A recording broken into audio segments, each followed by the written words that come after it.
Sorry students, actually at this point I had to leave because the video lecture was becoming quite longer and it will becoming very difficult to upload. That's why I just cut it and I'm starting freshly. After that we have done up to this mark, right?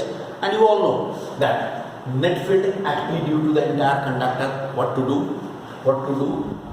B should be equal to, obviously we have to integrate. Let us first take out all these constant quantities out from here. It should be mu naught I by 4 pi into d integration of cos phi d phi. Only cos phi d phi are the variables, but how it will be integrated? Here are different type of the integration.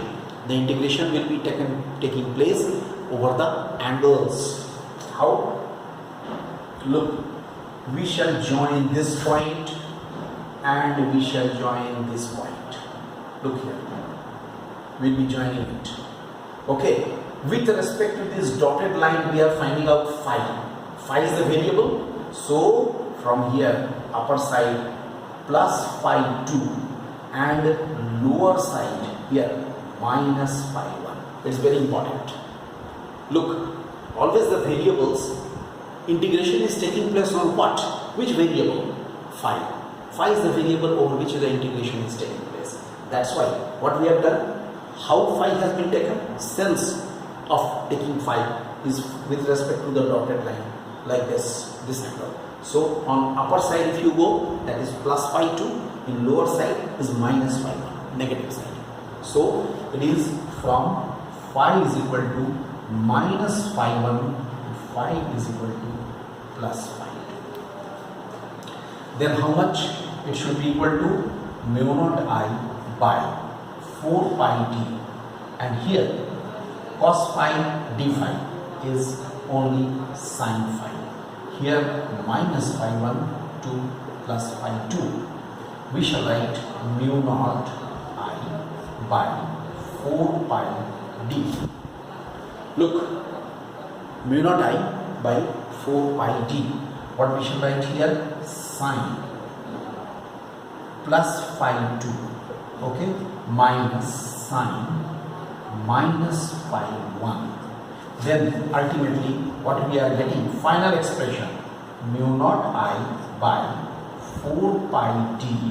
Here it is sin phi 2 plus sin phi 1. Actually minus and plus we don't put as such, here only for the integration we have put it. Otherwise it will be whatever will be this angle and whatever will be this angle accordingly. This is the final expression. Look at this. And again the direction will be given by right hand thumb rule. Again in this the slightly different type. Here also right hand thumb rule, but in this case you can write here it will be given by right hand thumb rule. If the extended thumb of the right hand, you can write if the extended thumb of the right hand, okay, extended thumb of the right hand is indicating the current through the conductor, the direction of the current through the conductor. So if the extended thumb of the right hand indicates the direction of the current through the conductor, then the curl of the fingers will indicate the direction of the field. The curl of the fingers will indicate the direction of the field around this conductor, around like this.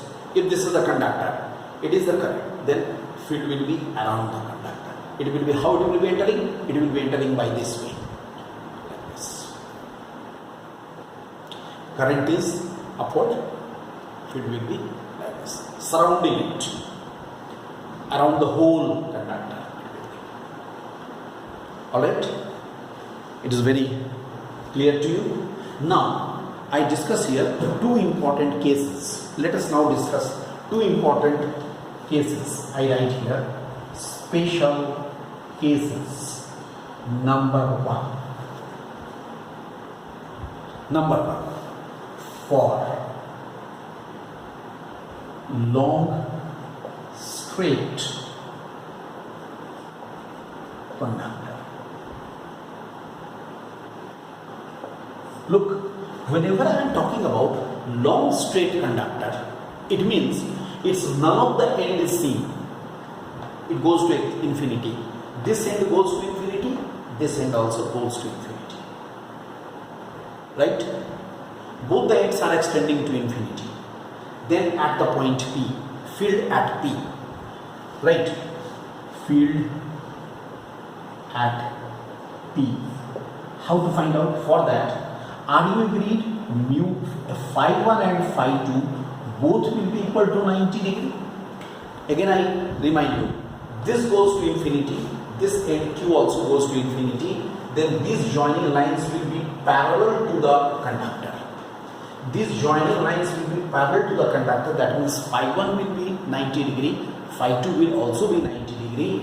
For so long straight conductor, B will be equal to mu naught I by 4 pi d, okay, into sine 90 plus sine 90, okay, it will become 2.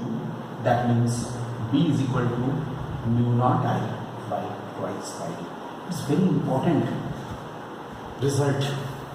All of you must remember. It's a very important result. All of you must remember this, that in case of the long straight conductor, provided it's both the ends are extending to infinity, then the field at P, anywhere in between the conductor, anywhere, it should be mu naught I by twice pi d. This is one. But second thing may happen, second one, that is for long straight conductor, field in front of one end. Try to follow me what I am saying. Now it is also a long straight conductor, right? Its one end goes to infinity, but its other end is being seen. How it is possible? How it is possible? I am talking about this case. Suppose I say this is the end Q. I want to find out, let us say P is here at the distance d, and this goes to infinity. Try to follow me. Just visualize this case. Try to visualize this case. What I have said, this is the conductor, its one end goes to infinity, but in front of one end. There is a difference between the two. In the former case, this point P was somewhere in between. Both the ends were extending to infinity. Here, one end I am seeing. This is the conductor. This end I am seeing in front of this end, and this goes to infinity. Okay, in that case, what will happen? I just tell you verbally. According to this, phi 2 will be in 90 degree, but phi 1 will be 0. Agreed? In this case, here phi 2 will be 90 degree and phi 1 will be 0. In that case, here I write, the result will be B should be mu naught I by 4 pi d. Here is the result. Here is the final result. I think you can see the final result which I have written. Here is the final result I have written. This is the two important results we have got. One is mu naught I by 2 pi d, another is mu naught I by 4 pi d. That means this value is 2 times greater than this value. This value is less. So mind this, in both the cases, we have considered the long straight conductor. But in one case, both the ends are not seen and we are finding out the field somewhere in between. And in the other case, one end is seen front, another is extending to infinity. Right, in front of one end, we are getting mu naught I by 4 pi d. I think this much is sufficient. You study this all whole notes, you make a notes also. I have told you in such a way that you can make a notes of it. These are very important points. Okay, thank you.